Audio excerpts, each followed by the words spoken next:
side sometimes. I know it's ego, but it's hard to deny it sometimes. If they don't feel you, gotta wait sometimes. I made a plan for my niggas. When I'm gone, I'm still here for my niggas. Built a bridge and a pier for my niggas. We always lifting each other. Get the power, but share a piece with your brother. Give a slice to your sister. Save a piece for your mother. This Black Wealth box was developed to push the bounds of education, creativity, and love for the betterment of our people. That's a great line to start with. Last 4 years creating content, merchandise, books, curriculum, and conversation that centers the financial wellness of our community. Our collaborations have led to over 2,500 families educated through our books, over 500 students directly impacted by our curriculum, 1,200 people wearing our merchandise, and hundreds of thousands interacting with our digital content. You heard? This box is a celebration of many victories and a foreshadowing of what is to come.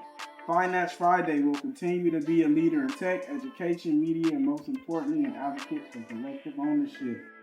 Come on.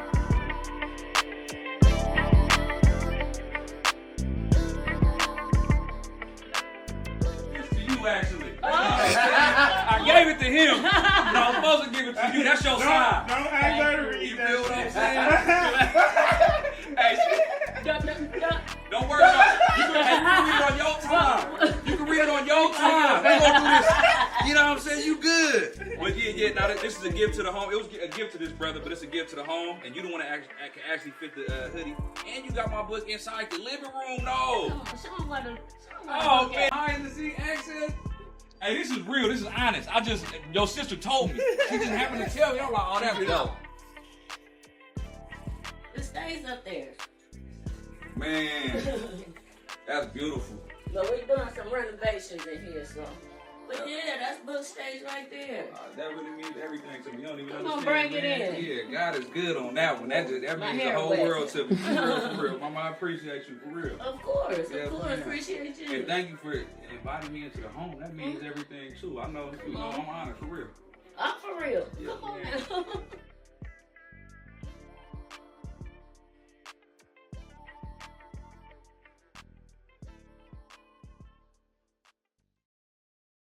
But so I was even watching like the Goody Mob documentary. You ever seen that Goody Mob documentary?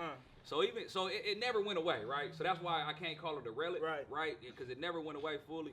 But if you look at them, they made the music, but then they brought in instruments to do "Don't Go Chasing Waterfalls." You know, Goody Mob did "Don't Go Chasing Waterfalls" by TLC. That's crazy. Wow. But they brought in they couldn't play it necessarily, but they made the music and they brought in the people that could play it and said, hey, play this. Yep. And that's how we got "Don't Go Chasing Waterfalls." So it never left. Never. But that's dope but it that did you're leave. Okay, it did. Because in like mainstream commercial music, it left hip hop a lot. Okay. You know, because a lot of our shit just it started becoming in the box, and the labels understand that it's a lot cheaper, you know, than having to bring in session players and all that shit.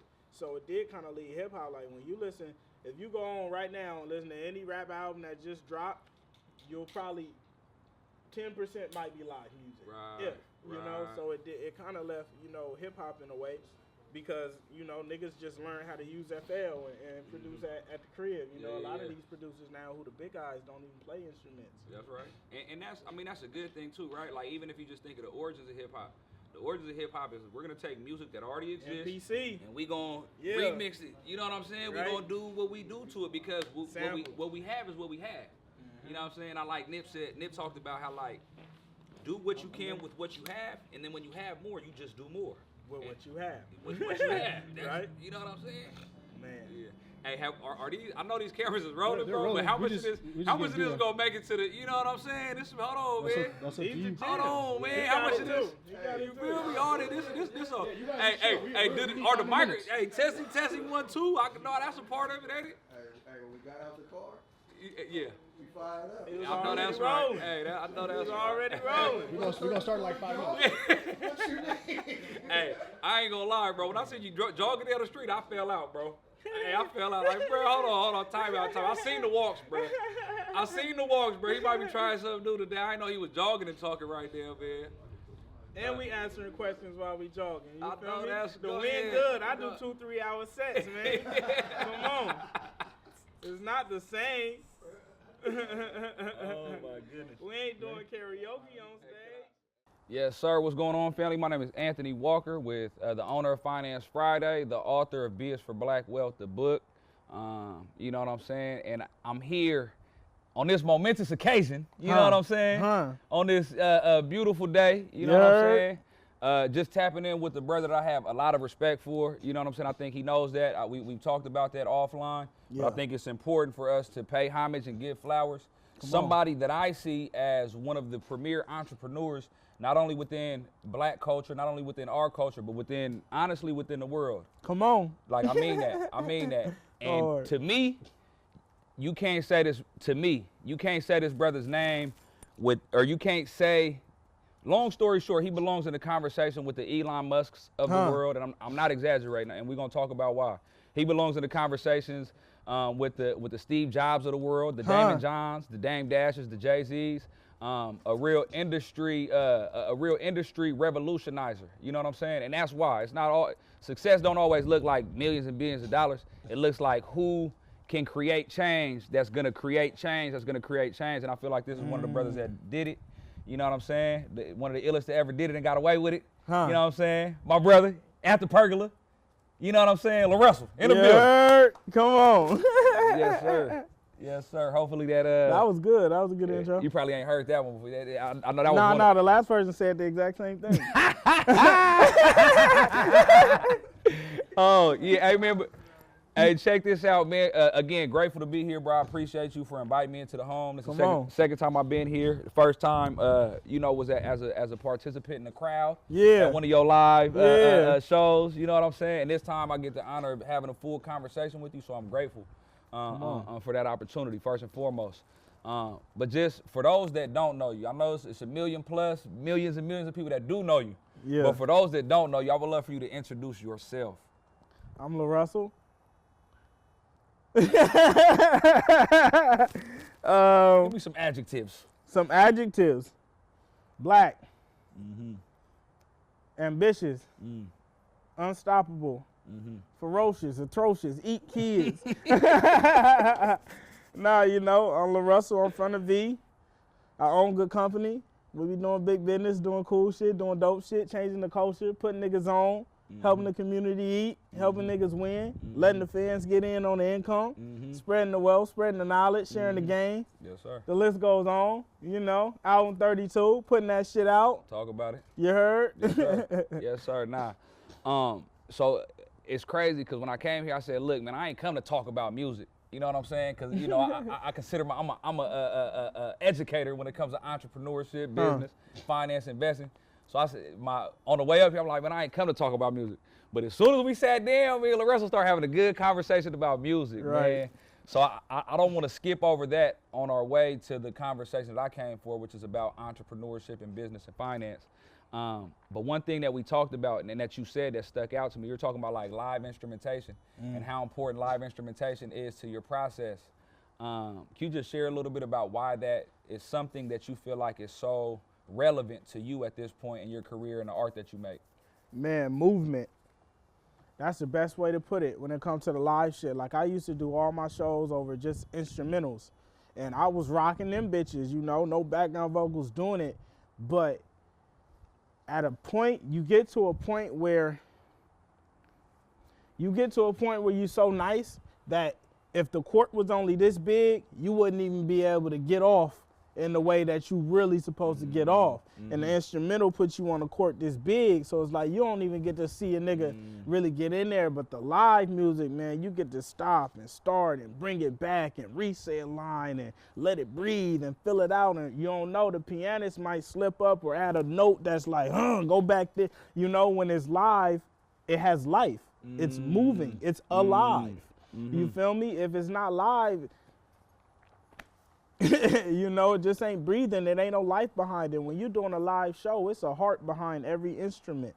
And it's hands and it's people that feel different. And when a moment happens, he feel like this and that make you go here. But when it's just an instrumental, it's just no movement. You don't get to take it nowhere but where that instrumental take you. And I think, I mean, first off, that's the beauty of jazz, I think. You know, another art form that we created was all about, you know, like you said, the aliveness of the people performing the art, you know what I'm saying? And the end of the what's it called when somebody does something and you respond to it? I can't think of the word, but like the spontaneousness of the music. You feel what I'm saying? So I think that's something that's like deeply embedded in black culture. So I think it's dope that you bringing it back to that.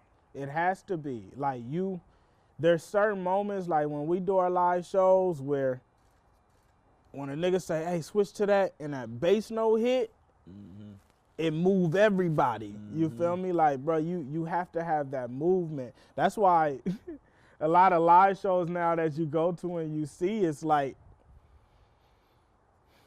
it be boring.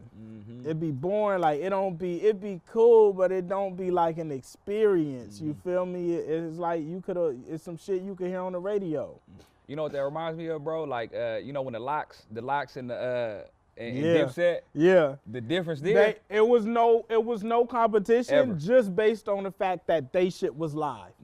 You can never put a nigga who not live next to a nigga who live and gonna have any type of resent. It just won't even, it ain't gonna hit the same. You already won the battle. You already won the battle. You breathing.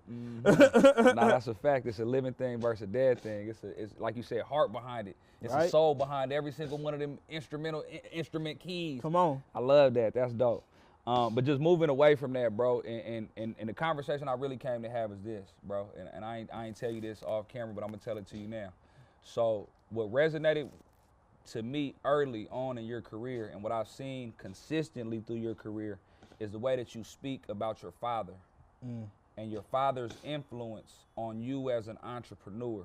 Yeah. Can you just share a little bit about Big Larussell and how his mindset or his actions influence your mindset and your actions currently?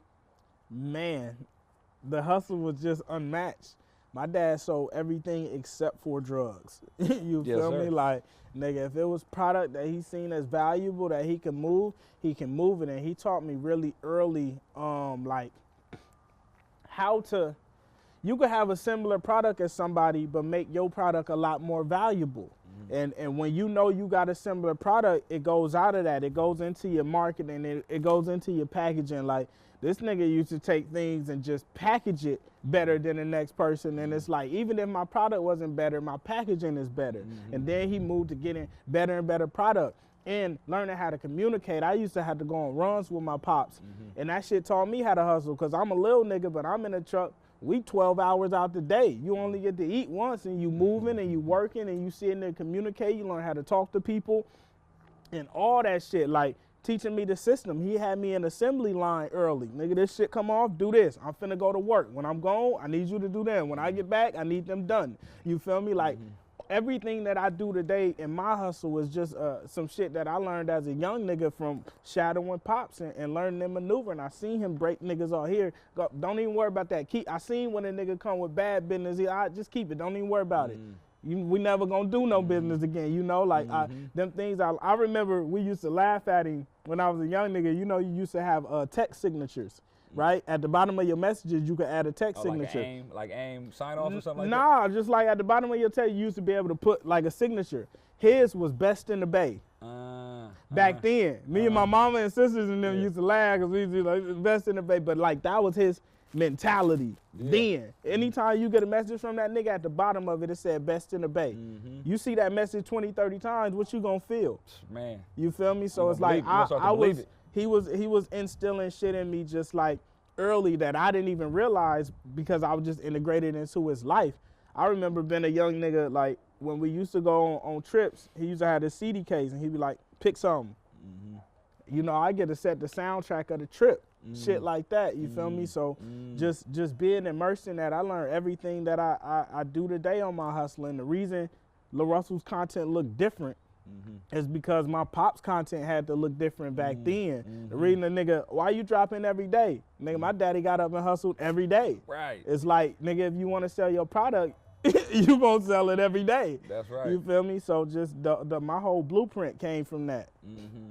And then, so one thing that I thought about when you was talking about pops is what's that movie called?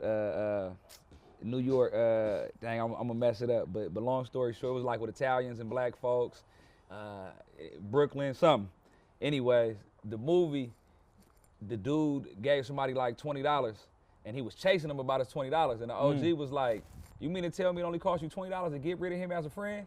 You know what I'm saying? So I thought that's potent. Right. What you just said about Pops, like, it's okay to, just looking at you and seeing the type of person that you are, it's okay to absorb other people and to experience other people, but how they deal with you and how you deal with them tells you how we're gonna how we're gonna deal with each other or not deal with each other going forward. Man, like learning to accept things that's like not my loss. And it take a while, because you'll get it in situations where you feel like the offer or the opportunity is so grand and walking away from it costs you something. But when you get back into that state of like, nigga, that's your loss. You know, it help you accept that and embrace that a lot more. Yes, sir. I think that's dope, bro. And again, just thinking about the way that your family has influenced your journey. You know what I'm saying? Like, we're sitting in your childhood home currently. Yeah. And I think those that follow you already know this, but those that don't might not understand this, or we haven't really lifted up the curtains a little bit and just like, bruh, how impactful that is. The fact that you done ran up potentially some M's out of a backyard that your parents purchased, and you know what I'm saying? Like, can you tell me about what that means, that part means to you? Everything, bruh. To like, man, I just remember being a kid, like when we first moved to the V, it was so crazy. When we first moved to the V, the craziest shit is like how much changes over time. But when we first moved to the V, we used to come back here and there used to be like a fruit tree, and it used to be like robins and shit. Like, just, it felt like it was just different. It was like a blackberry bush and shit. And then it went from that to like just overgrown weeds, dirt. Like, we never spent no time back here. It was like, nigga, it ain't no reason to go in the back. You can't go through the back. You feel me? Just walking in that shit. But and then finally get into this phase where we like redid the entire backyard. I've been back here more since this renovation than damn near ever. You feel me? It's like that shit is really crazy, and to see the community that we built and cultivated from back here is insane, because it was nothing like this prior. And I think it's dope because you took something that's always existed, right? It's like, sometimes when people try to figure out what you got, figure out solutions to their life, they looking around, but it's like, what do you already have? Don't look outside of you to figure out what you have and what you need. Think about what you already have and how do you work from there. You know what I'm saying? I think that's super dope. And for me, I started to touch on it with you a little earlier, but you were like, nah, bro, don't say nothing. I want it to be, you know what I'm saying? Keep it, or don't tell me too much, bro. I don't want to practice. I want it to be organic. But one of the principles that I feel like is extremely important for us to build black wealth, right, is the principle of buying land, right, and purchasing property. So I think that it's super, in addition to what you talked about, which is like a dope story, but like from a financial perspective, like how and why do you think it's so important in your story and really in the story of other people as well? This idea of buying land and purchasing real estate. I don't think buying and purchasing the land and property is as important as what you do with the land and the property. Like, it don't matter if you gotta lease that motherfucker. Like, did you build something with it? It ain't nothing worse than having this thing like, oh yeah, I own that. And it's like, well, it's like artists with their masters out there. Like, what your masters is like, yeah, you do, but is it worth anything? Nigga, you could not own it and make it worth something to where you can go buy something that is worth something. So I don't even think that's where the attention and precedent should be set. The precedent should always be set on building something tangible, and you could do that before you have to go buy it. Nigga, if somebody lets you lease they shit, build that motherfucker up so it's of value so where you can go get your own, you feel me? But that's where the focus should be, because I feel like sometimes we get deviated. Like, some people live their whole life like, man, I want to buy a home, and it's like, well, you did all that to buy a home and you have nothing else built. The fuck you gonna do to sustain a home? Is like, that shouldn't be your life goal. Like, you should be building things that are more tangible that allows you to go buy it. But the focus shouldn't be there. Like, it makes people overlook the idea of renting or leasing something to build something sustainable. Like, nigga, do it however, at whatever means that you can, to where you can get to the point where you can buy it. Yes, sir. Now, I think that's dope. And I think me and my cousin always talk about it. We like, man, it's important to buy land, but you got to activate the land too. And You have to activate the land. And that's the steps that a lot of us haven't started to take yet, but that's what I see you doing. Nigga, it's like, bro, I've built my entire journey being able to use lease things. When I go do shows, it's like I did $500,000 in tickets last year doing shows. I went here, there, built this connection, this relationship. I ran up enough to go buy my own venue and build my own. You feel me? I didn't go build my own first. So it's like, use nigga, they money is better than your money. You feel me? It's like, if you could use somebody else's infrastructure that already exists versus putting yourself in a hole to create your own infrastructure first, then do that. That way, when you get your own infrastructure, you can actually build it, and it's not just sitting. You feel me? Because it's like, while once you get it and it's sitting, then you losing paper. But if you get it and you're able to build on it instantly, then you get to gain paper. But as long as you're able to utilize and make them relationships with the people who do have it, to where you work it up to ownership, like, that's the key. Like, man, even when it comes to like music, like distribution is lease real estate. You know, a lot of artists don't distribute direct to the DSPs. You got to go through this person, this person, this person. So it's like, you find who got the infrastructure for you to build your business in a way that makes sense for you to build your own. And when you say lease real estate, you're saying the distribution company is essentially, you're leasing their infrastructure, or you're saying they're leasing? Exactly. You're basically renting their infrastructure to build your shit. Nah, I think that's powerful, and that you kind of, it made me think of like two things, right? Like I don't know if you ever heard, like, if you see a puppy and he got big feet, they say, oh, that's gonna be he gonna grow into his feet. It's gonna be that's gonna be a big dog right there. You know what I'm saying? It makes me think about that, right? But also the mistake that we make as people, sometimes we try to go get more than we can really fill up, right? Like, what benefit would it be to you to go buy a 10,000 people venue when it's like, hold on, let's fill up the backyard first with 200 people, 300 people, until the demand is so high that we have to move on to the next thing and grow the opportunity. And I think both is valuable depending on your vision.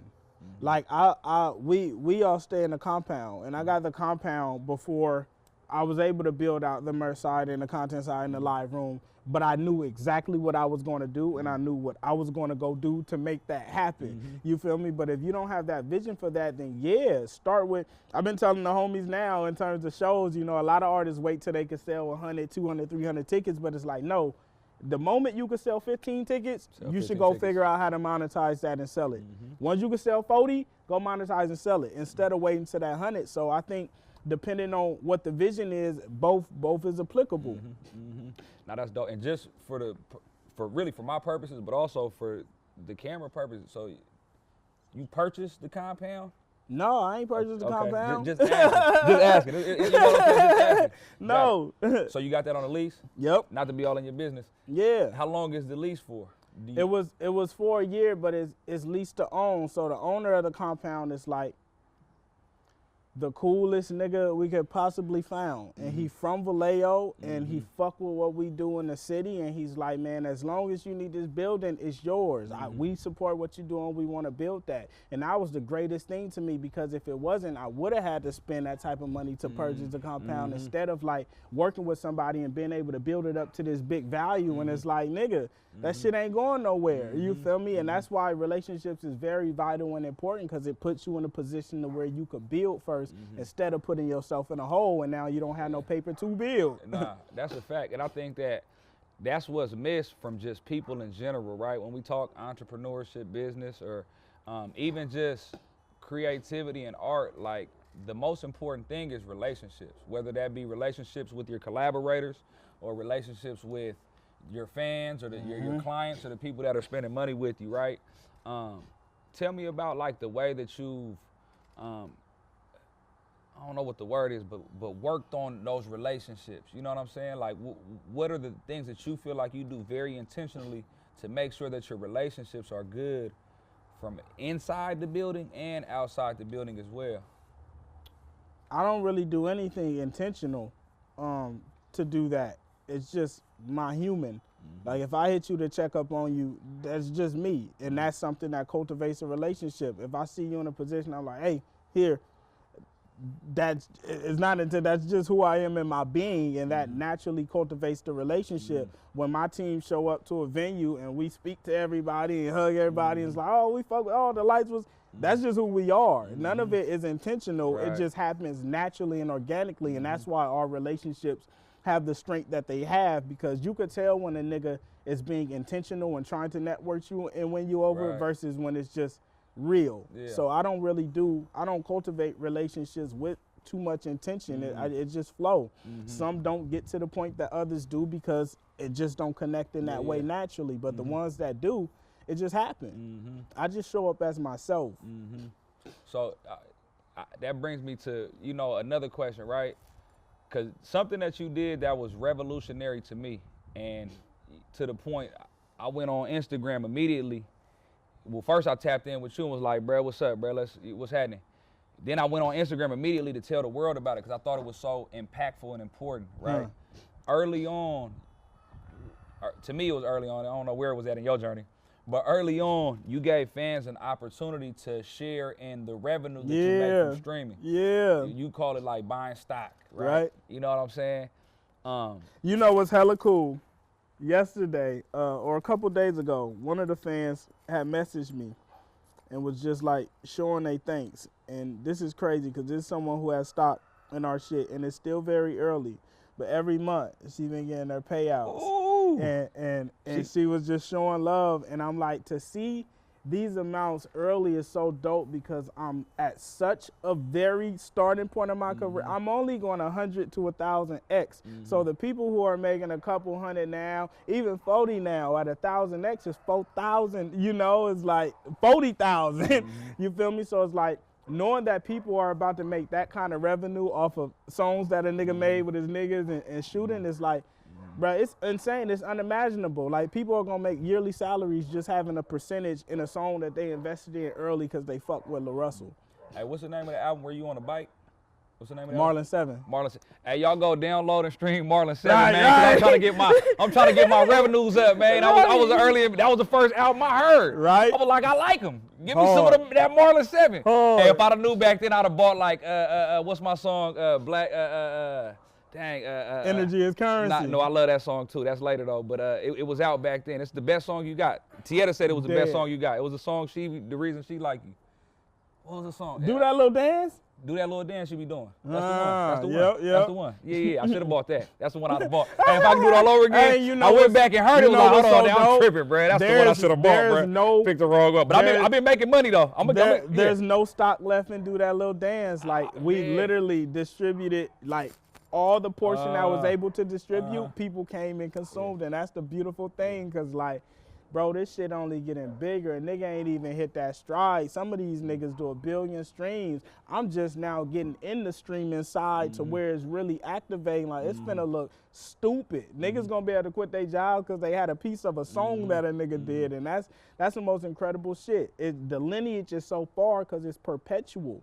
This shit don't die, nigga. I'm gonna be in the grave, and them songs still gonna be generating paper. Marlon 7. Oh God. But now, and something, what stuck out to me when you first created this opportunity for your fans is one word. The word is perpetuity. Where did you even learn what that word, like, how, you know what I'm saying? I had to learn perpetuity because in the industry, they teach you to run away from it because people aren't fully knowledgeable. Like, every time you see an interview, niggas be like, man, when you see perpetuity in your contract, go the other way. When you see perpetuity, So I'm like, why niggas running from perpetuity? And I went and looked, and I'm like, shit, that sound good to me. I like forever money. Perpetuity ain't never nothing to run from. Perpetuity is just a term, and it's a term that I'm not disagreeable with. I feel like if you help me make a certain amount of paper, I think you deserve the right to eat off of it forever. That's not a bad thing, you feel me? But it was just one of them trigger words in the industry that everyone kind of talk about, but nobody fully give you the details on why. And sometimes I think we try to one size fit all stuff. So just because you got played because you gave up your rights in perpetuity, doesn't mean that that's a bad word. It just means you didn't look under the hood and really understand what that meant for you and your situation. Exactly. But you did something. You flipped the game on its head because you gave fans perpetuity. Come on. Before you ever even got in the rooms with other people that might be trying to take advantage of you or whatever the case is. I made fans look up the word. You feel me? Like, that's been the dopest part of all this shit, is like educating people on the business who aren't typically educated on it. Like, you start talking about shit that you don't usually use in your daily stride and language. Like, nigga, me and Splash be walking down and he be saying conducive and shit. And it's like, nigga, you ain't never used them words ever. But you feel me? Like, that's the type of shit that we cultivating. You can only grow and learn. That's called growth. You heard? This is conducive. This particular conversation is conducive to your growth. I just want you to know. Oh, God. So another thing that was important about that particular decision, campaign, what you did, right? And I wouldn't even call it a campaign. It was a thoughtful thing that you did, right? Is you retained the IP. And I heard you talk about that fairly early as well. And I was impressed by that conversation also. Now, can you talk to the people about the difference between sharing in revenue, which is what you've allowed your fans to do, and sharing in ownership, which is what oftentimes, not a bad thing, right? But that's oftentimes what the industry wants. They want to own a piece of what you created. Again, not saying it's a bad thing, but can you talk the difference between about revenue sharing and ownership of IP? Yeah, man. Ownership is like, if I would have gave people ownership in things, that it changes the conversation, and you got to go through more things. If you own something, you have a grander say in where it could be used, distributed. Me, it's like I made this product myself with no one's help. So I'll allow you to make money with me off the money it generates, but there's no reason you should own it because you didn't have nothing to do with making it. You feel me? Now, I feel like in the label terms, they should have some ownership if they give you the resources to make it, because then they help produce it. And some of them, you know, artists still don't want to give up no ownership, and it just fully depends on your system. But I think ownership should be preserved for people who actually helped provide the resource infrastructure or directly made the product.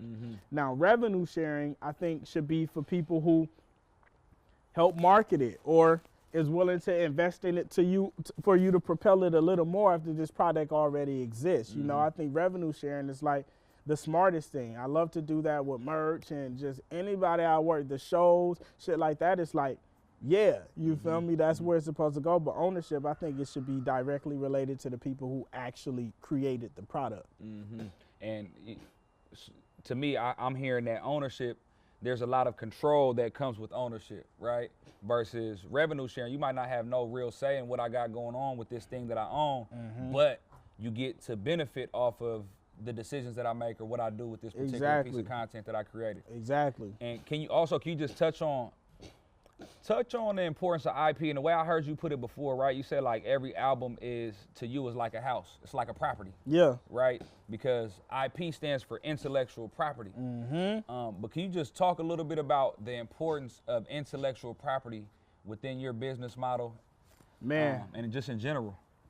I remember when we started the GC live sessions, I was like, when I finally got the imp, and I'm like, man, I used to watch Colors. And there were certain like Colors performances or Genius performances that I love, but I couldn't stream it. So I was like, nigga, I'm finna do the live shit, but I'm gonna make it to where you can stream it because them be the versions I love.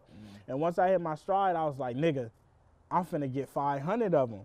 Because if I got 500 things paying me every single month, if I got 500, instead of me having to fully build and renovate a house, I'd rather build a house with someone and then just get a piece of the revenue from that house. You know, it's like I built all my own houses already. I got 32 albums. These are houses I own completely. Now I'm gonna go help you build a house. I do a project with Shantae, I do a project with Tay, I do a project with these, I do these sessions with other artists. These are houses that they get to have, but I get to operate in and get revenue from. So my whole thing is like getting the neighborhood. You know, I want to get a city worth. If I could get 1,000 things paying me every month, that's a win.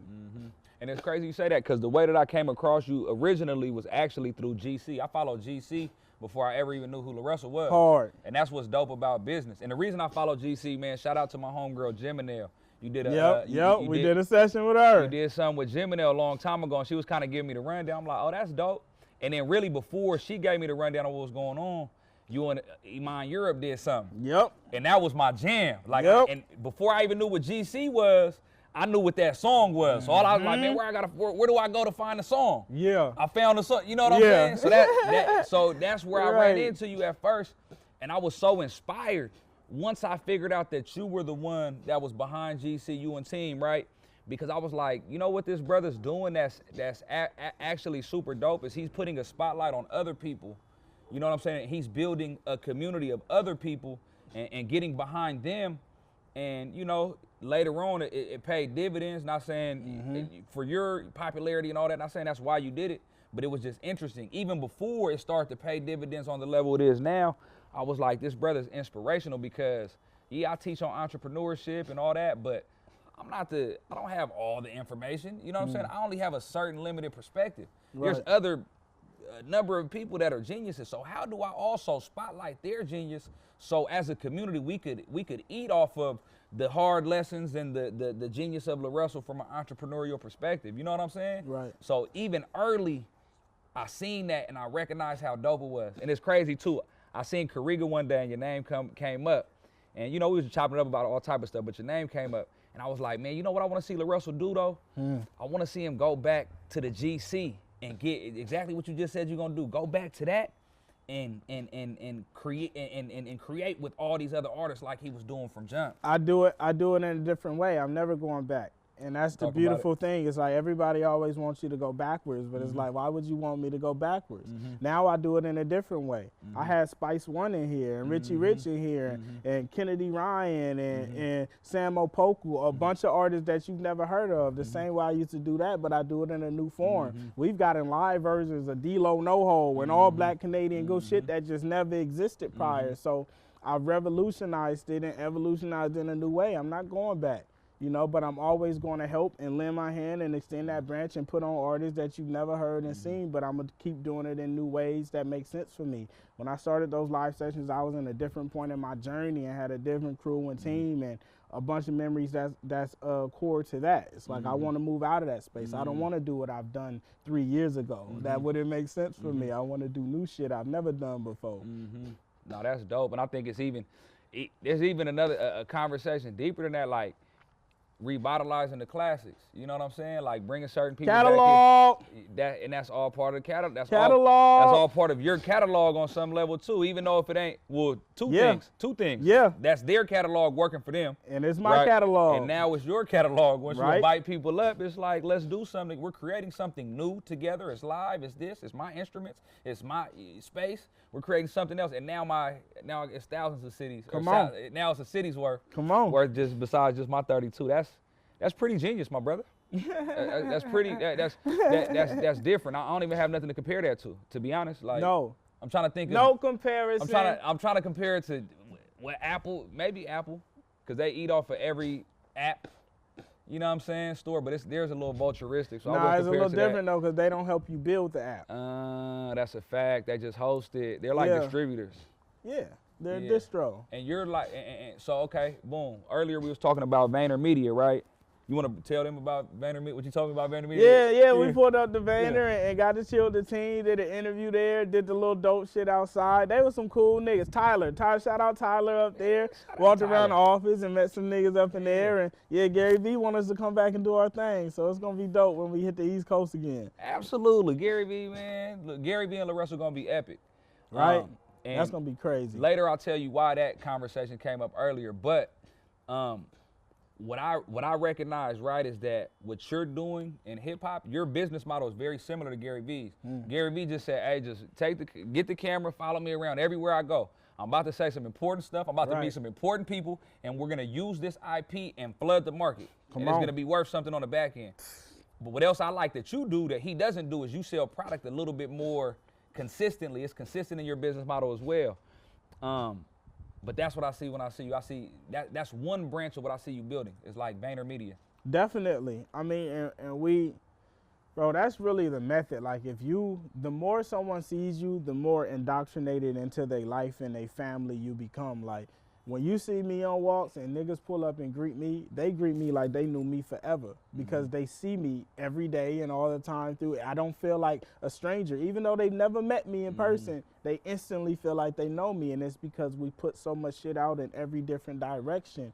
And it's like having that in several different forms. Like I used to do certain forms of content, and then we start branching it to where it's like, no, every day needs to be a different kind of content, but it still needs to be me. That way people are constantly seeing Larussell. Like when we talk to the marketing team, sometimes they'll try to get around a song or an album, and I'm always reminding them like, no, we're pushing Larussell. I don't give a fuck what album out right now. I don't really care what book out right. None of that matters because if we make them a fan of Larussell, they'll go buy whatever they want in that catalog. But the goal is to push Larussell. And the cool part about the merchant, like the stuff that you have for sale, is you've always had that for sale. The whole time I've witnessed you, you've had something for sale. Right. So I think that's dope too, because if you got 3,000 followers, you might never get no money off of streaming, but you can get some money off of something you created today if you sell it. Man, and that's the thing. It's like streaming starts really yielding as you're able to cultivate it and grow it. But merch is like instantaneously. If you got 100 people that support you and they pay $20 for a shirt, that's 2 racks. You ain't even gotta wait on nothing else, you know? So it's like, I think like developing tangible items is extremely important because the music is always gonna be free-esque, you know? Like you can't stop Premium. that. Yeah. It's a new model. But what you did that was dope too is you took an item similar to what Nipsey Hussle did with his $100 album, right? Because when that happened, I was in LA when that happened. When he announced it, me and my partners, I got some partners from LA. I was in college at the time. And when he announced it, we were like, bruh, Right. this is the craziest thing ever. Legendary. But a week or so later, he tells the fans, oh yeah, by the way, I'm making this available for free to everybody anyways. You feel what I'm saying? It's your choice. It's your choice. Not by force, by choice. But what you did is you said, okay, we're gonna put out all this content, it's free, it's there, but we're also gonna package this to allow you to purchase it digitally as well. And that thought process led to on some level led to the deal with Even. Yeah. Even.biz. Do you want to talk about your relationship with Even and how that came about? Yeah, J.R. McKee brought Even to me when we were releasing I Hate When Life's Going Great. And they already kind of had like a framework of what they wanted to do, but it wasn't fully in alignment with what I was doing. So they rebuilt the system around how we wanted to roll out that project. And that was the first ever release with Even, and it did $100,000 plus. And after we just kept building. After that one, it's like, okay, what do you need? Okay, now we need this. You got to integrate this. You got to build this. And we've just built a relationship like me and Mag are just like 2 hyper creatives, and we exchange ideas, and he's always building what a nigga need and what's necessary. Like Even is about to go beyond music. Later this year, I'm releasing my book and my documentary through Even, you know? So it's like all these things we're finna do a show, like a show that's only gonna exist there. Like I'm creating a place where artists can go and fully monetize their artistic life, and people could compensate them for doing so, but not at any specific fee. It's like you could determine what you want to pay for access to me, but I'm going to determine how much access you get. And early on, I think you talked about having some ownership in Even as well? Yeah, Okay. yeah, I got equity in Even. Talk about it. You heard? Equity, ownership, You heard? IP. You heard? Talk about it. Properties that happen to be digital. So for me, that's important, right? And this is when I first said, and I told you this earlier, right? But this is when I first said, when we look at this brother Larussell, we can't look at him as just a rapper. You have to start looking at him as a tech leader, like a CEO of a tech company. And not to say you're the CEO even, but you have equity in that, in addition to everything else you got going on. So you have ownership of one tech company, right? And we'll get to the other one that I know that you have ownership of as well. But why was it important for you to go the equity and ownership route in that situation versus just using it to distribute, or, you know what I'm saying? Like a number of different ways you could have like negotiated that partnership. Because I knew what it would be with my contribution. And it wouldn't be what it is without a Larussell. There's a reason any deck you get has Larussell in it and my face, and there's a reason Mag hit me and like, hey, what you think about, you feel me? It wouldn't be what it is without my contribution. So when things can't exist in the same manner without you, you should have equity. If things can exist without you but you help, that's a different thing. Maybe that's a net revenue thing. But when something can't be what it is without your contribution, it's got to be equity, because you know, like this, the emphasis of this, you know, is based on some shit that you created in your ideology. And was that conversation something that they brought to you as far as having an equity opportunity? Or was that something that when you seen the opportunity, you said, oh, it would be dope if? Both. It was, they were already coming in with, you know, we'd love to give you some equity, and it was just determining how much and what makes sense. I think they're genius for that too. That reminds me of like the 50 Cent vitamin water deal.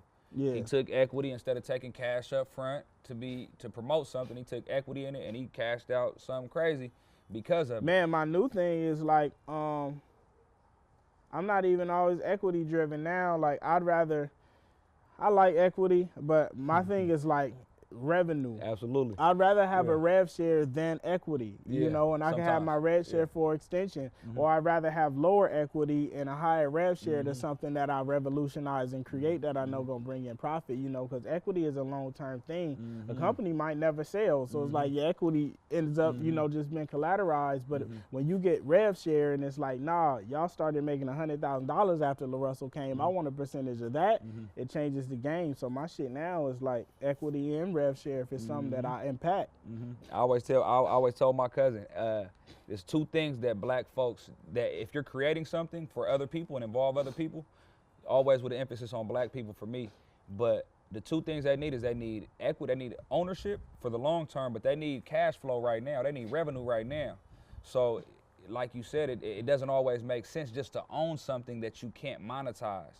So you have to be thinking of both of those things, because the ownership is for your long-term play. Exactly. The revenue is for the right now, because we need to eat right now. The lights got to get paid for today. Exactly. You feel me? So that's you dope. gonna always feel a way if you help the nigga make a bunch of money, and then like off your impact and your contribution, and then it's like you don't see any residual from it, like it'll naturally cause that rift. So it's like, I think when it's things like that where you impact it with your branding and your name, like get some rev share too. Try. Okay, cool.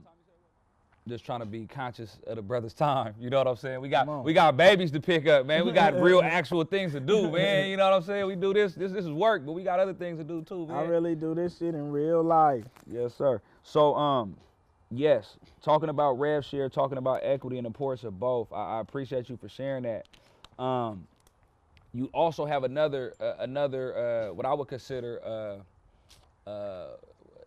tech company that you have equity in as well. What's TBA? What's TBA? Yep. Yes, sir. Tell me about how that partnership, that marriage came to be, or was that something that you created from scratch? Similar to Even. Like they had an infrastructure that was built. I had seen it online from the homie Naila. They did an event with them, and it was like black-owned ticketing company. So I tapped in, and once I tapped in, they had some infrastructure built. They was already like selling tickets, like standard ticketing, like Ticketmaster and shit. And I was like, man, I got this shit I'm building, because I was doing all the offer-based shit for the backyard through an Excel spreadsheet, me and T, sending it back and forth flowing, and I was like, man, this is the system that I need for what I'm doing, and it'll be the first of its kind. So we created the first ever offer-based ticketing platform together, and man, that's the tech that I was able to use to do all my shows through there now. And then what do you feel like is the future of that as a company itself? I'm not saying outside of Larussell, but just, you know, independent of just you, what do you think is the future of that particular platform?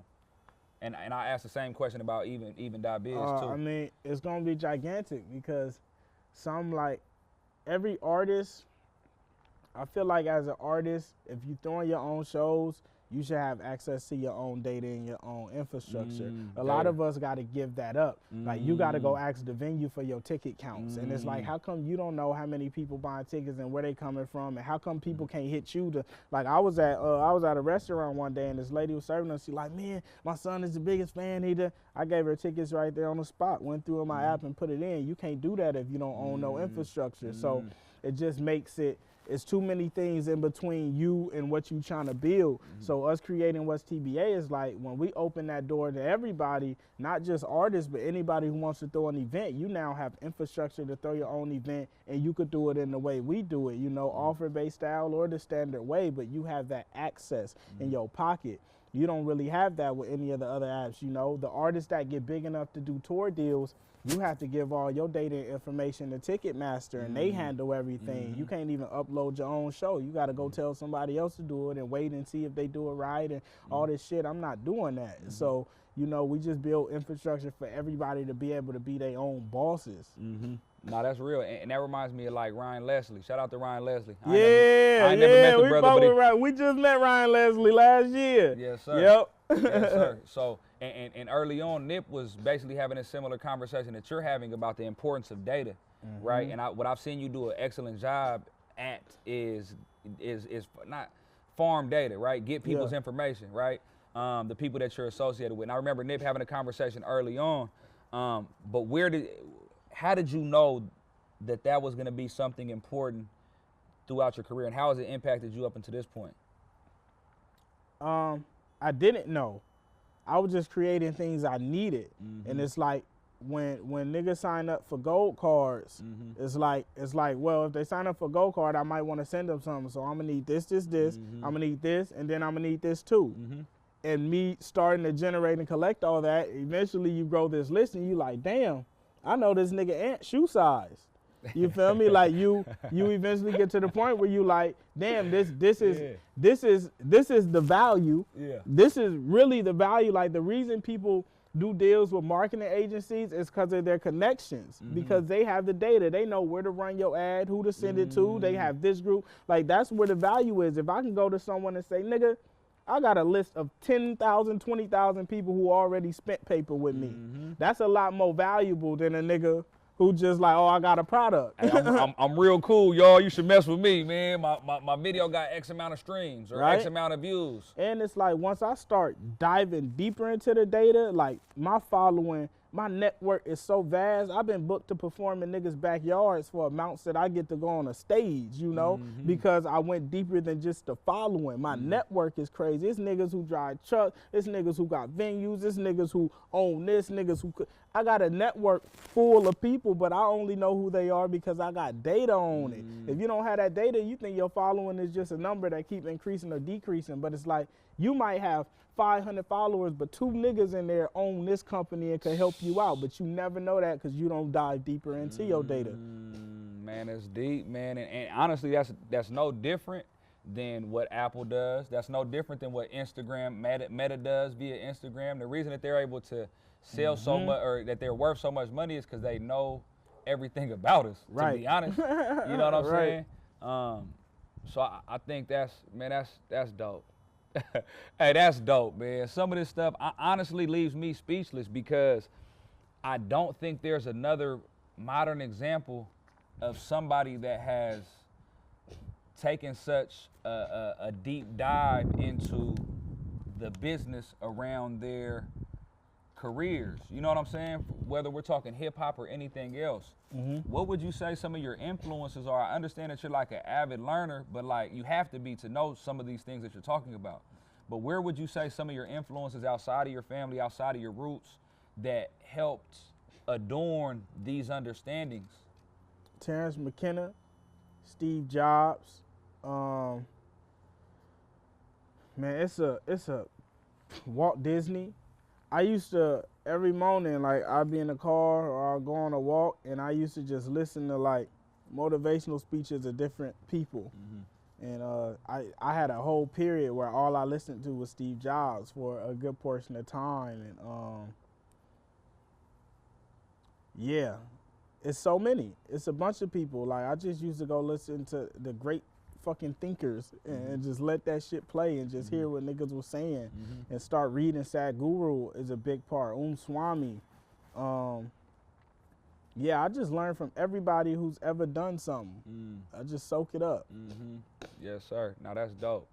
And then, so one thing that you said that I want to touch on before we kind of go to, you know, kind of land the plane a little bit.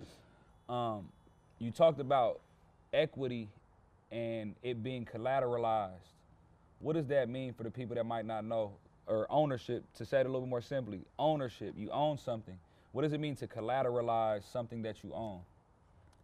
And why is it important? It's important because you First off, what does it mean? leverage. What does it mean? Let's start there for the people. Shit, I don't even know what collateralize mean.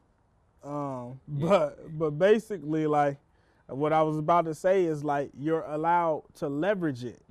Like, once you have collateral in something, you could then take it here and cross-collateralize it with something else. So it becomes a point of leverage. Like, if I'm able to say, oh yeah, I got 500 houses there that I could let your people stay in if you're willing to let me get this amount for it. Like, you know, I've been able to cross-collateralize shows for revenue. Like, you're just able to take your asset and go leverage it in another facet with somebody else's shit. And just for the people that's watching, collateral is like when, you know, they say I got to put up the house to bail somebody out. It's because you own the house, so you could put this house up and say, hey, if we don't pay you back, y'all could come and take this house. Right. It's basically using something that you own and saying, hey, because I own this, give me something else. And you know, worst come to worst, I have something that backs up this loan or this deal or this offer that you're giving You me. could collateralize something you don't own, though. Okay, talk about it. You know, like, if I have a deal with you to collect 30% of the revenue generated on your sweatsuit, I could go collateralize my 30% and say, hey, I'll let you get 15% of my 30% that he give me. And Hey, he the nigga cutting give me deals that out here, 30%. man. Hold on, man. We'll talk numbers offline, So man. you But the don't- brother you sound don't- like he cutting some deals, You ain't man. gotta own it to collateralize. real. You just gotta have it, you know, within your repertoire. I collateralize venues that, you know, I don't own. It's like, no, they're my people over there. If he come do a show for there, I'll give you a spot in the back. Like, you don't have to always own it to collateralize. You just have to have the access to it. Splash collateralizes my camera. He don't own it, but when he need to go do his thing, he could take it and he get to say, oh, nigga, I'm gonna shoot your shit with the AK and that. You feel me? Like, as long as you have access to the commodity that's a direct way, you get to use it. You ain't got to own the bridge to use the bridge. Hey, that's something my cousin always be talking about. How you don't gotta own everything. We be going back and forth. Because Like, we you don't always gotta own everything. We you just have to have always access go to the ownership phase, and like Yeah. ownership is sometimes a way further away process for people. So if you teach people that the only way to be successful is if you own it, it's like you put in their success a lot further out than it truly is. Sometimes talk it's about right it. in front of you. That's real. Like, there's steps to get to ownership. It's not Yeah. just start off ownership. A lot of us don't own shit when we start off, but Yeah. you work yourself to a point to where you can own some shit. Yeah, that's important. That's an important conversation. And to me, the way iron sharpens iron. Cause I'm gonna tell you, man, own it, man. Own Right. something, right? But at the same, and a lot of other people will too. Nip might say that, but Larussell saying, hold on, you don't necessarily have to own something. You just have to have access to it in a way that you can leverage. Yeah, I mean, I think ultimate goal should be to own it, but when you use that as a starting point, you may never get started. You may never get started, because how many niggas start off owning something? And if you do start off owning something, what is it worth? It might be better to go into something that already has value and build value, you feel me? But I think ultimately, yeah, if you can own it, great. But if you could just use it to point, if I could rent this camera to the point where I could buy my own camera, then nigga, that works just as fast. That got me to there. But if I have to wait till I'm like, damn, I can't use a camera until I own it, you just shit out of luck. You gonna sit there and wait and be still. You feel me? Like, you have to give both sides to it, because the ownership aspect isn't always the reality of nigga situation. It's easier to rent and lease something than it is to own it. So it's like, rent that motherfucker and run your paper up so you can't own it first. Yes, sir. Yes, sir. When I say the phrase to you, love is currency, what comes to your mind and to your heart? It just repeat in my head, like, nigga, that was English to me, you know, like, nigga, that was you literally said everything. It ain't nothing to break it down. Love is currency. It's funny, me and one of the homies, we was texting a few months ago, and she was like, man, the point you've gotten into is crazy, because I remember us having a conversation years ago, and she had said, like, you know, love don't pay the bills, and I was like, no, it do.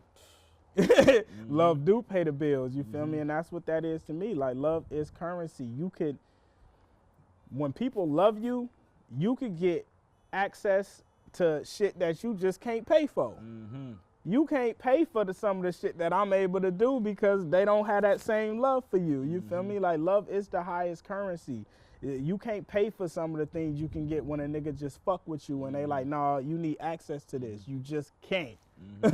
Nah, for real, facts. To me, love is more powerful than money for that reason. It's certain doors that can't be opened no matter how much money you have, especially when you're dealing with people with integrity. Everybody can't pay to be in the backyard, respectfully. You know what I'm saying?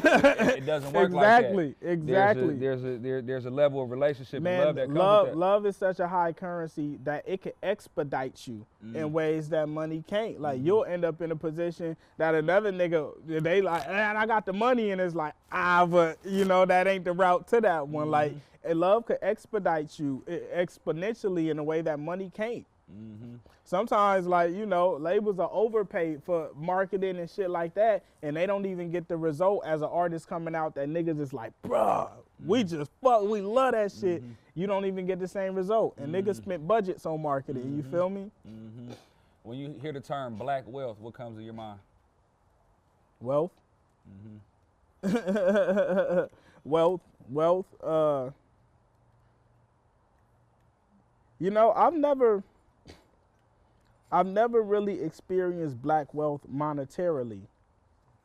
I've only, like, through meeting people, I've never experienced it monetarily. I've only experienced it humanitarianly.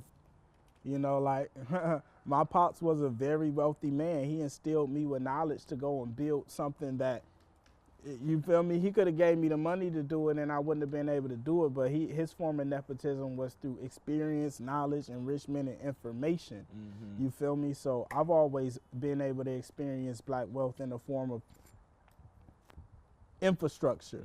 I'm just now getting to the point in life where I meet black people that's like, oh, wow, you wealthy monetarily wise as well, but I think that we need to really highlight information as black wealth, because a lot of us, when we think of nepotism, we think of passing down money, but that shit don't do nothing for a nigga who ain't got no information. Talk about it. Like, if you give a nigga the blueprint, that's way more valuable than giving a nigga the money to go build something that he don't know how to build. Facts. And it actually could be a hindrance in a lot of ways. Like, it could be a stumbling block. Money to a fool is really actually a stumbling block. It can do more harm than good in a lot of ways. For certain. But so when we talking about generational wealth or black wealth, I think it's important for us to understand that sometimes it's just love. Sometimes all you have to give your children is love. That's it. That's Right. all I got to survive off of. Sometimes all you have to give them is information. Right. That's it. That's They all say, I got. I got some game for you. They say instead of buying your kids the things you never had, you should teach them the things that you wish someone taught you. Talk about it. Talk about it. And so, again, for me, this is kind of how I don't want to say end completely, but I do think it's important for people to hear from you, right, about this particular thing. You know what I'm saying? As comfortable as you feel talking about it. But you are considered like the blueprint for independent artists in a lot of ways. But you've never shied away from the fact that you're open and willing to make deals with not only whoever it is, whether it's individuals or companies or record labels, et cetera, right? So I know that you have some type of deal that you worked out with Rock Nation, I believe. Live Nation. Oh, my bad. We're Nation. gonna edit that out at the end, man. You know what I'm saying? Rock Nation. Rock Nation didn't Live go. Nation. Oh, my Rock bad. Nation didn't go as well. They offered you that bunk. You know, they didn't offer me bump. It's funny because every now and then I go back and look at that deal to make sure, like, the deal terms was cool, but they played with me first though. The first deal I got wasn't the same as the second deal I got. You know, it was just a little wonky. Yeah. It just wasn't at the level that you were deserving of in your present and in your It wasn't future. even about that. The deal that was given to me was missing the numbers. And I don't know if that was an intentional thing or if that was like, oh no, that was an honest mistake. Yeah. But, you know, $500,750,000 is a big honest mistake to make. So, you know, it just came through wonky, and I don't know their intentions. I don't know if it was like they wasn't trying to play, but I just feel like if I would have signed that deal that didn't have the numbers, it wouldn't have been, You know, nobody would have stopped me. Nobody would, you know, no one was bringing it up. So it was just very interesting. So yeah, I don't know the intentions behind that or anything, because no one reached out to be like, oh yeah, no, about that. You know, it just kind of. Man, it's like, if you like it, I love it, kind of thing. Dang, You know? I wonder, and I feel terrible for saying this, but I wonder how many brothers signed the deal with no numbers on it. Hey, that sounds terrible, man. But I'm praying for you brothers if you sign a deal with no money, no numbers Hey, on it. you know, and that's not a knock. Sometimes yeah. you have to sign a deal with no money to get a deal with some money. Yeah. And I think that if the infrastructure is fully of value and it aligns with where you are, it's okay to sign a deal with no money. You know, I've gotten to a point now where I'm willing to do deals with no money with certain people who have the infrastructure and resource I need, because it aligns. But early on, if you don't know what somebody, the thing with artists and deals, like, it's always unbalanced, because as an artist, they get to watch you and listen to you and see everything you do. So they know how good you are, what you might be, how you gonna become, but you don't get to see what they actually do. We never know. When you see Larussell blow up, you don't know if that was good company in Larussell or if the label did it, right? So we don't get to see what they actually do, but they get to watch you, and that levels the balance. So to counteract that, it's like, at least give me some paper just in case you can't do what you saying you could do, because I ain't seen you do it, right? But as you grow and you scale and you get to a position where it's not about that, you can do deals for no money if the resource is worth more than the money you would get. So tell me this, and this is just me taking, I don't want to go too deep, but like within the context of the music industry, you always hear about advances. Like people getting advances. Is that the only structure that you typically see within the music industry? Because it's a difference between an advance and I'm gonna pay you up front. You understand? I'm giving you this money. It's different than the advance. Advance is a loan. I'm assuming there's deal structure within the industry where it's like, no, I'm gonna pay you a signing bonus, right? Is that something that exists, or it kind of doesn't? You can get whatever you work out, but you have to understand industry and what you're dealing with. If you want to be within the industry, this is the way that they like to do their business, because it aligns and makes sense for them.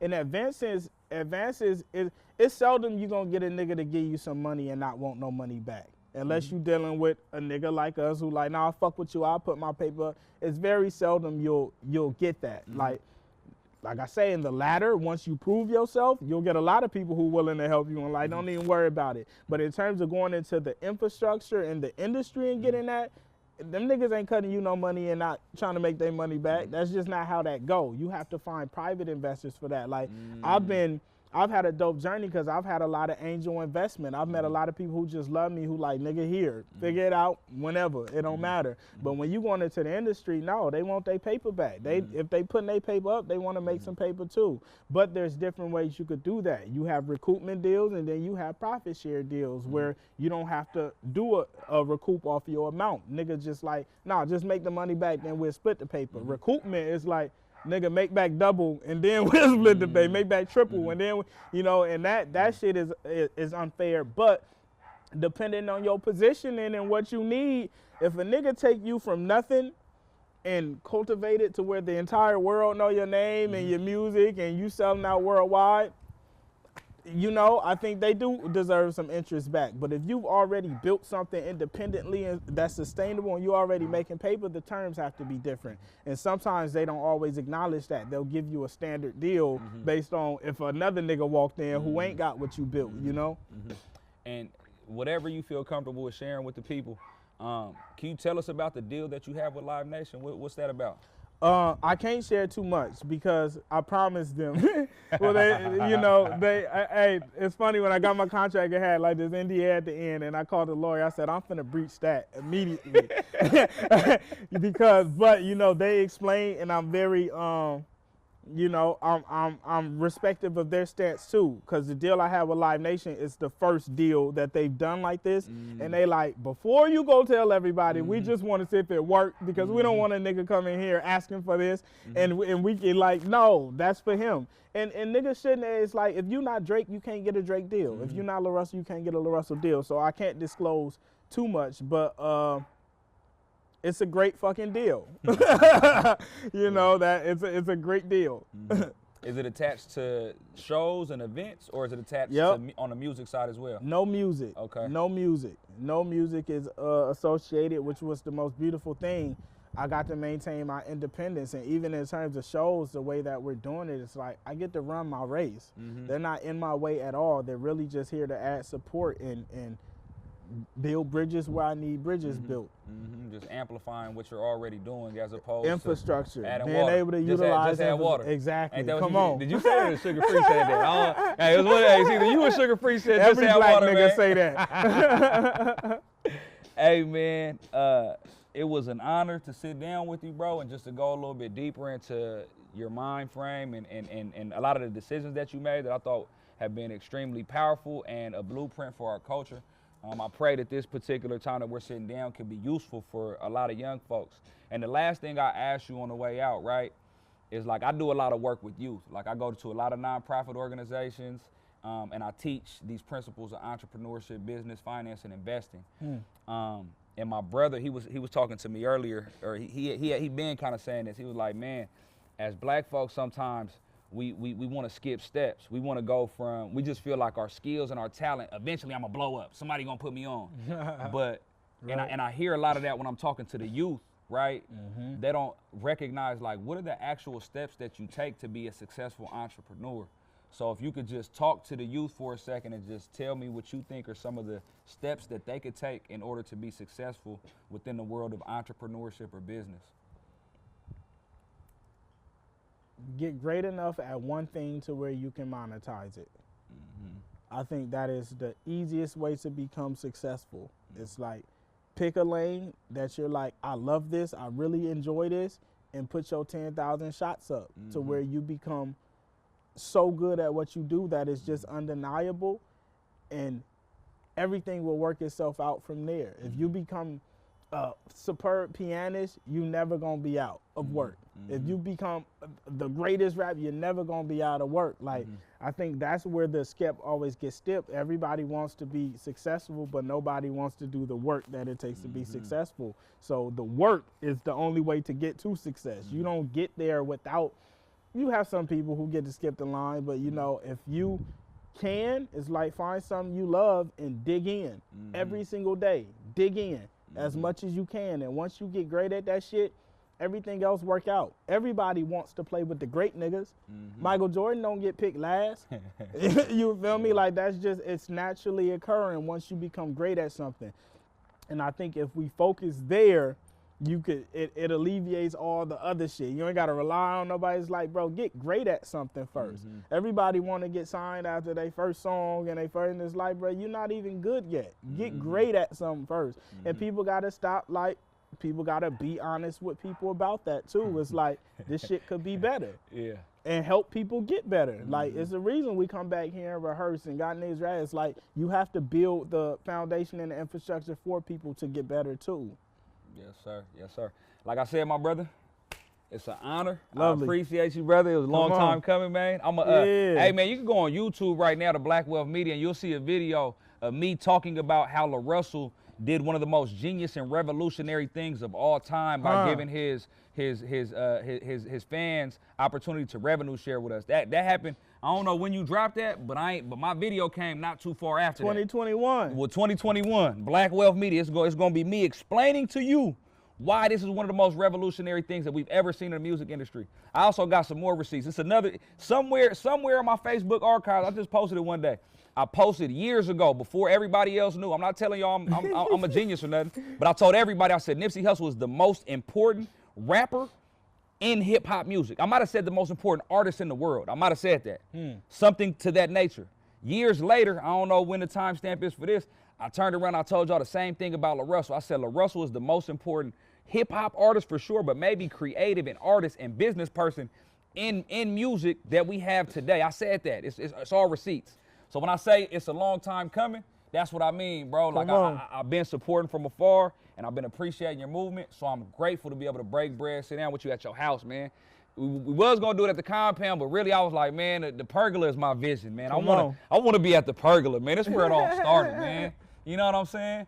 But that's all I got for you. I would love, before we leave, if anybody that's here that got a chance to witness that, do y'all have anything to add? Or what time we got? Yeah, question. If they got some shit, y'all been wanting 140? to know? Yeah, we got 20 minutes on the dot. Anybody in the stands got something? Look, my brother getting ready. I can see him right now. I don't got no question on the spot. I really, you know what I'm saying? But there was a lot of game. You know what I'm saying? That's just my comment. Bro, you saying that it's like the glory of life rap is like the benefactor. Like music only lasts if it's benefit. Features tell, benefits sell. So if you can make something benefit somebody, it's gonna last forever. And that's the thing with life rap. Like all the other songs is in and out because it's like there's only so long you can sing raindrop, drop top before it's like it has no connection. But when you make a song that's like hit your life, it benefited you and it made you better. And that shit, just the lineage of something that being beneficial of you is far beyond anything else. Amen. Any other thought? Any questions for me? Because I got a whole lot to share too. You only got me for a limited time, family. You better get what you can, Splash. Say, I said it. Hey, Splash, I gotta go home, brother. Would you like to know hear anything about what I got going on? How'd you get into that? Like, can you explain what you do? Man, that's a beautiful question, my brother. I appreciate you for that, Splash. That's why you such a get good at one thing. You get good at this content thing, man. Hey, so the genesis of my whole movement and the way that I started this particular interview with this brother was my parents. They were very successful entrepreneurs. You know what I'm saying? Everything that they did wasn't necessarily super legal. So to speak, everything they did wasn't necessarily, you know, all the way on the up and up. But by the time I got here, they had a wealth of information and a wealth of knowledge about business. So when I started studying business myself and specifically investing in the stock market, I realized, like, oh, my dad already told me that. Oh, my mom already told me that. So for me, it was information I took for granted my whole life. Once I really started studying the highest levels of business, and I said, oh, we need to create a bridge between what we already know and have in our communities and connect our people to the highest levels of business. So for me, everything I've done up until this point, whether it's making content, whether it's the merchandise, whether it's the book, was all aligned with that mission of like, how do we build a bridge? How do we build a bridge from a Larussell, you know what I'm saying? Somebody that we all could relate to on the ground and the highest levels of business, doors that he's walked into that most of us will never walk into, but wisdom that he came back out with. How do we tap into that? So for me, like, my book is less about, hey, black people, this is how you become wealthy, and more about, hey, black folks, this is what we've done our whole existence. This is this is what our parents and our grandparents and our aunties and cousins taught us. Let's talk about those things and how it relates to the highest levels of business. So that's what B is for Black Wealth, the book is about. It sold over 2,500 copies. It's a family book. It's a family book, like, so it's meant for adults and children to really read it together. Appreciate that question, Splash. Yes, We sir. in there? Yes, sir. Anything else? We good? Good Appreciate shit. it, man. Clap it up, man. We made it. We made it, man. We made it. Yeah. Explain this yourself right now. I'm sure you do. But they're at the compound. Yep. They ain't touched down yet, but they'll be here shortly. Larussell mom got one. She's the first one that has one in the world right now. And she got a black one. That motherfucker's so fire. I'm still waiting on mine. I wear a medium. I'm still waiting on mine. Big medium over here. That was like any type of merchandise without my express written consent. That's what we talking about when we talking about IP, man. We have that trademark, man. Across America. You know what I'm saying? Just so you know. Those are coming too. Americas. Yeah. Yeah, but I appreciate your perspective, my brother. You didn't even talk about asking that question. That's crazy. You didn't even give him the spit. Usually you're like, are you going to ask me how it was growing up? Right. You didn't even get that. That's funny. That was good. When he started off with the introduce yourself, I was like, Here we go again. But it started getting in. He started getting some good shit. These was good questions. Here we go. Especially like the ownership topics, because like I said, I always feel like that shit. The way you give information is just as important as the information you give. That was a gem. But you know, like it has to be delivered properly, because it's like, bruh, everybody receives it differently. And if you just go in, it's like I say, you'll end up hindering yourself because you're like, damn, I can't do it unless I own it because you're going to look away. But it's like, nah, bro, get up in the game. Get up in the game. Straight up. I always tell people like home ownership that's a lofty goal. It's a whole bunch of stuff you can own on the way to home ownership that you can and should own on the way to home ownership. You know what I'm saying? That's a lot of what I tell you. It's so crazy because we make money off things that we don't own all the time, but we don't consider it. It's like most people go lease a car. That car help you go to your job and make all your money, and you don't realize that's a borrowed asset. So it's like if you can create more borrowed assets to make you the money to where you can go get an asset, that's the way. And we do that shit from the jump, but it's never like celebrated. And it should be, because niggas will knock you for not owning something. But it's like, nigga, you got an asset that you able to go make some paper off of, nigga. That's good enough until you get to that point. Absolutely. That's My bad. No, go ahead. That's crazy. That's what I be telling my son. Like, you might not be. You know, we teach our kids. You might be an owner, right? Like, I sell everything. You know what I mean? But there's a reason why I'm able to live the way I got access to so many things. I don't own. Like, I know I work on cars. My son do it too. So like, just as you might just be an owner, you might just not be. You might be around a bunch of owners. And that's okay. And you got access to the owners, but then you giving that same access that you're giving, right? That what you're teaching in your message, that now I got a crowd of people that I can work with, right? And cultivate what I'm teaching in this same. Bro, and nigga, some of the wealthiest people in the world are people who just play a middle role. Man. Like, nigga, a lawyer at a label, that nigga car and house look just as fly and big as everybody else's. That nigga don't own no music. All he do is help people. He help the people who want to own it and the people who want to lease it come together. You feel me? So it's like sometimes just playing that middle, it's like the goal should be to become valuable. Become valuable. Whether you own something or not, become of value. You feel me? Because if you're of value, then you able to go collateralize and leverage your assets. But if you own something that has no value, nigga, you don't own shit, really. Right. You own an idea. That's you feel me? Right? So it's like, just be of value. That's what we need to be teaching everybody, is go be of value. Sometimes the first way to be of value is to be of service. Be of service. And people want to skip those parts because they want to own something. But it's like, nigga, go help somebody else own something, and then you gonna own some shit. Yes, sir. Be of service, man. The Lord. Hey. Jesus said it first, man. You got to wash people's feet, man. You feel me? You got to be willing to wash people's feet sometimes. You know what I'm saying? You have to be able to serve people. Right. I had to spend money with this brother a long time ago to be able to say, hey, bro, can I pull up, man? I got something popping, man. What's happening? You know what I'm saying? That was me being a service, not because I wanted to get something. I didn't never know this was gonna happen, but I knew this brother's doing something dope. Let's highlight what he's doing. And I'm not the only person. I'm sure it's a lot of people, but I'm just telling you the way I see it. Like, how do we get behind our greats? Bro, being a service opens a door.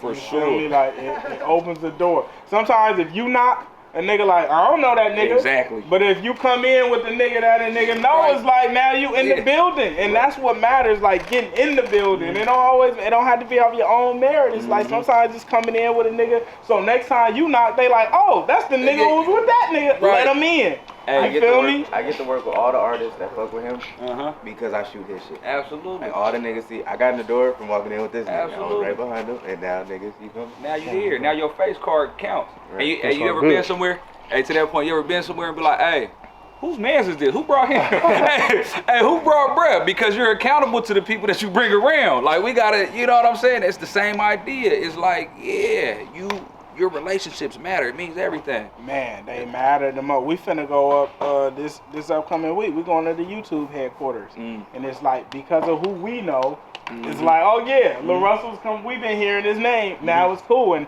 after that, we won't have to go with them to go up there. You feel me? Facts. So it's steps. The steps are never explained, right? We see Kobe win a ring, but we don't see all the footage of all the shit he had to do to get in condition to win a ring. And that's the shit that we need to highlight, which is why we docking everything. Because it's like, yeah, a nigga did do a fest, but I had to do all this shit for a nigga to make that offer to me. Facts. I'm gonna let you go, bro. I know you gotta go pick up the baby. Appreciate you, brother. Come on. Yes, sir.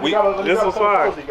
Yeah. Just send an email and say I got my gold card. This is my name. This is the show I want to go to with. You want to listen? Yes, sir. Let me see it. Come with a +1.